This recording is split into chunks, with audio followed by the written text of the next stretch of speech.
Welcome back to the Universal Things YouTube channel, where imagination meets the impossible. Today, we're diving into one of the most haunting and beautiful what-if scenarios ever imagined. What if you were the very first human on Earth? No civilization, no language, no history, just you.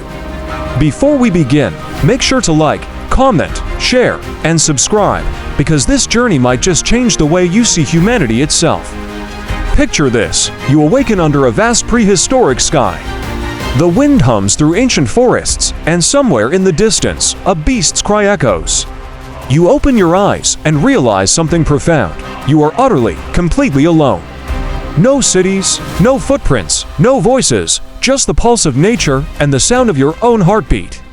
You're the start of everything, the first breath of the human story. The air is pure, untouched. The world around you feels endless. Rivers that never met bridges, mountains that have never been named, skies never seen by human eyes. You don't know what you are, where you came from, or what to do. Yet deep inside, something stirs, a spark of awareness. That spark is what will one day define all of humanity. Your first challenge is survival. Hunger gnaws at you. You try berries, roots, maybe even insects. Some taste good, others make you sick. You learn by instinct. Trial and error becomes your teacher. You drink from rivers, find shade from the burning sun, and each night you fight the fear of darkness. Every decision feels like it could be your last. At night, the forest transforms. The air grows colder, eyes glow in the shadows. You huddle near rocks or trees, trembling at every sound. You don't have fire, you don't even know it exists. You just know fear, pure, primal fear, but fear isn't weakness. It's the seed of caution, intelligence, and adaptation. It's what keeps you alive. Days pass, you begin to observe patterns. The sun rises and falls. Rivers always flow the same direction. Animals move in herds. You start recognizing shapes, movements, and cause and effect. You are learning, not from books or teachers, but from the rhythm of the earth itself. Knowledge, in its rawest form, is being born inside you. One day, you pick up a rock and realize it can break things. It can protect you. It can shape your world. You've just invented the first tool, a small act that will echo through millions of years of human evolution. From that moment, the balance of power between human and nature begins to shift, one stone at a time.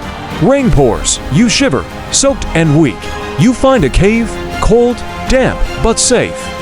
For the first time, you experience shelter. That sense of safety gives you something new, thought. You begin to think ahead, to plan, to imagine. You are no longer surviving moment to moment, you are preparing.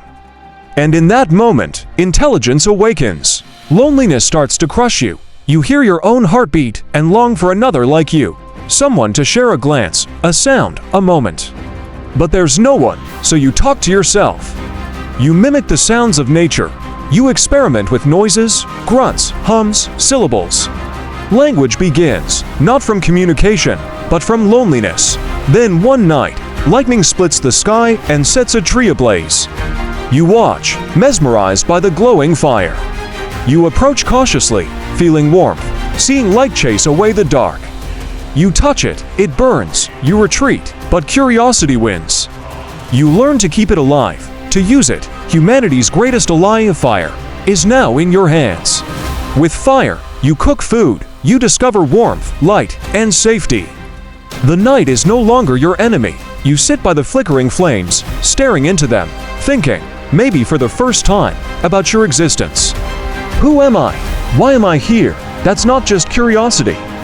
That's the birth of philosophy, born from a lonely human and a burning flame. As time passes, you carve symbols on cave walls. Lines become shapes, shapes become meaning. You begin to record your world, the first art, the first story. You don't know it, but those markings will one day lead to language, writing, and culture. You have planted the seed of human expression. Your reflection in a pool of water shocks you. You see another face, identical yet motionless. You touch the surface and ripples distort it. That moment is revolutionary. You realize you exist. You're not just a creature surviving. You are a being aware of itself. This realization separates human from animal. Consciousness is born. Now, imagine years turning into generations. More like you appear, slowly, mysteriously. You meet another human for the first time.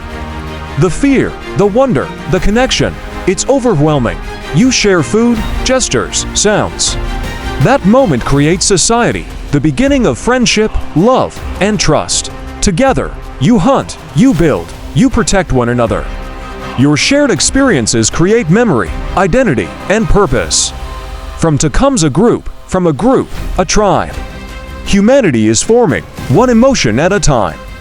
For the first time, survival is not just about strength, but cooperation.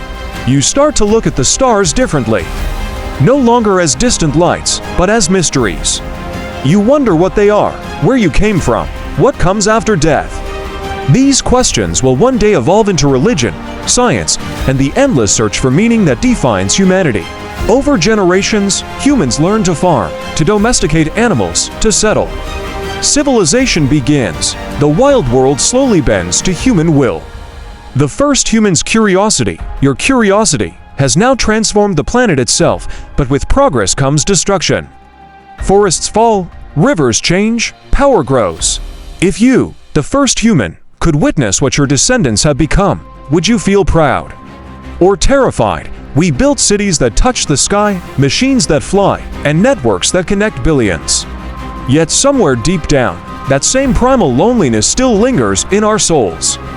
You'd see us chasing more power, more control, more everything, while forgetting the wonder that once defined us. You, the first human, lived in harmony with nature. You didn't take more than you needed. You respected the earth because it was all you had. What would you think of us now? Maybe, if the first human could speak to us, they'd remind us that we came from silence, from simplicity, from awe. That every skyscraper, every invention, every language began with one thought, one spark, one lonely being under an ancient sky wondering what it means to be alive. And maybe that's the lesson, that no matter how advanced we become, we must never forget our origin. Because deep inside, we still carry the instincts of that first human, curiosity, courage, fear, and the endless drive to understand the unknown. So ask yourself, if you were the first human on Earth, would you survive? Would you adapt? Would you find peace in the silence, or go mad from the loneliness? Would you be strong enough to start everything we now call civilization alone? The story of the first human isn't just history, it's our mirror. Every heartbeat we have today echoes the heartbeat of that very first person who once looked at the stars and asked, why? And maybe that question is what makes us truly human. Thanks for watching this journey through time and imagination. If this made you think deeper about our origins, don't forget to like, share, and subscribe to Universal Things for more mind-bending, what-if explorations. Tell us in the comments, if you were the first human on Earth, what would you do first?